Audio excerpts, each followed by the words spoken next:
2077 फागुन 12 गतेको गोरखापत्रमा प्रकाशित लोकसेवा सामग्री।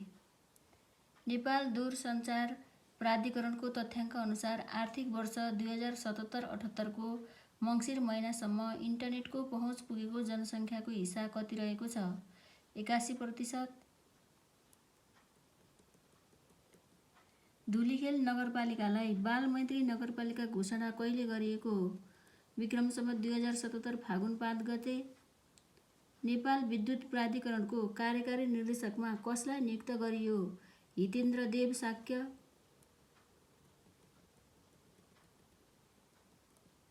नगर विकास कोषले आयोजनाको कार्यान्वयन तथा व्यवस्थापनका हिसाबले उत्कृष्ट नगरपालिका कुनलाई घोषित गरेको छ?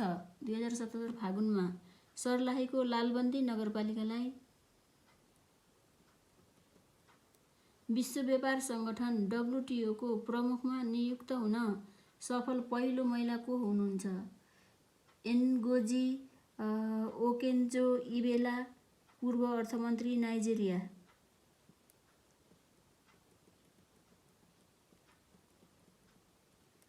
नेपाली पत्रकारको अन्तर्राष्ट्रिय सञ्जाल इन्जा द्वारा स्थापना गरिएको खोजी पत्रकारिता पुरस्कार 2020 कसलाई प्रदान गरियो?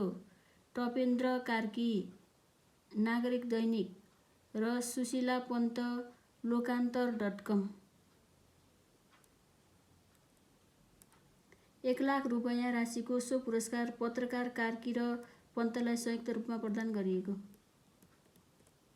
राष्ट्रिय तथा अन्तर्राष्ट्रिय खेलाडी सङ्घ NNIPA ले वर्षको उत्कृष्ट खेलाडी कसलाई घोषणा गर्यो? पौडीकी गौरीका सिंह र करातेका मण्डेकाची श्रेष्ठलाई। विश्वका 100 उत्कृष्ट नर्स तथा मिडवाइफ को सूचीमा पर्न सफल नेपालका 4 स्वास्थ्यकर्मी को हुन्? नर्स दुर्गा सापकोटा, सुषमा योन्जन एवं मिडवाइफ प्रशंसा बुढा लामा र Rukmini Tripathi.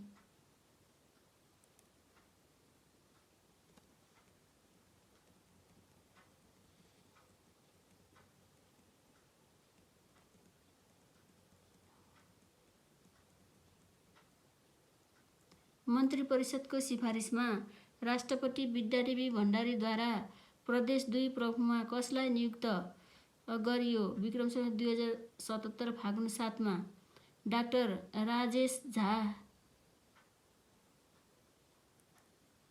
Booker international award 2020 कसलाई प्रदान गरियो? म्यारिका लुकास रिजनेभेल्डलाई। युनेस्को प्रधान कार्यालय कहाँ रहेको छ? Paris, France. विश्वको पहिलो बोल्ने रोबोट किरोबो हो भने नागरिकता प्राप्त गर्ने पहिलो रोबोट कुन हो? सोफिया हो।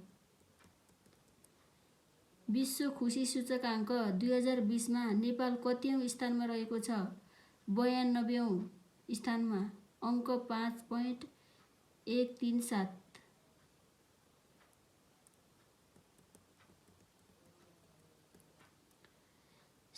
मिसोफोनिया भन्नाले के बुझिन्छ? विभिन्न प्रकारका ध्वनि सुनेर हुने असहजपन, आवाजका कारण हुने विशेष कठिनाइ। नेपालमा कमलरी प्रथा मुक्त घोषणा कहिले गरिएको हो? विक्रम सम्वत 2070 साउन 3 मा।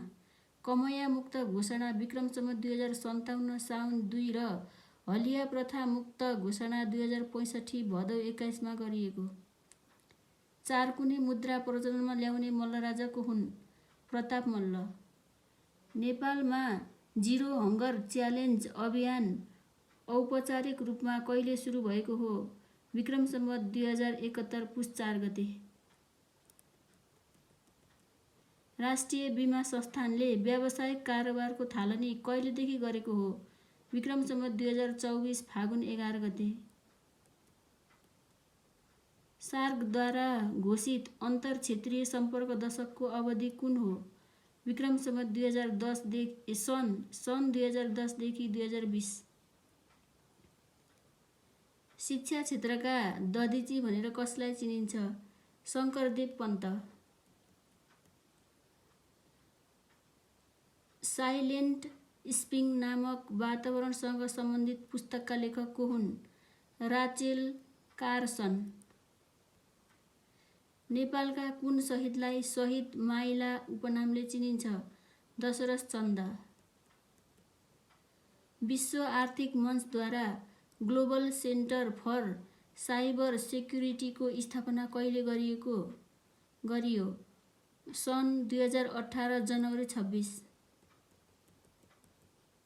त्रिभुवन अन्तर्राष्ट्रिय विमानस्थलमा प्रविधि मार्फत यात्रुलाई सेवा दिने रोबोट सेवाको उद्घाटन कहिले गरियो? विक्रम सम्वत 2076 फागुन 8मा। प्रसिद्ध धार्मिक तथा पर्यटकीय स्थल नमो बुद्ध कहाँ रहेको छ? काभ्रे।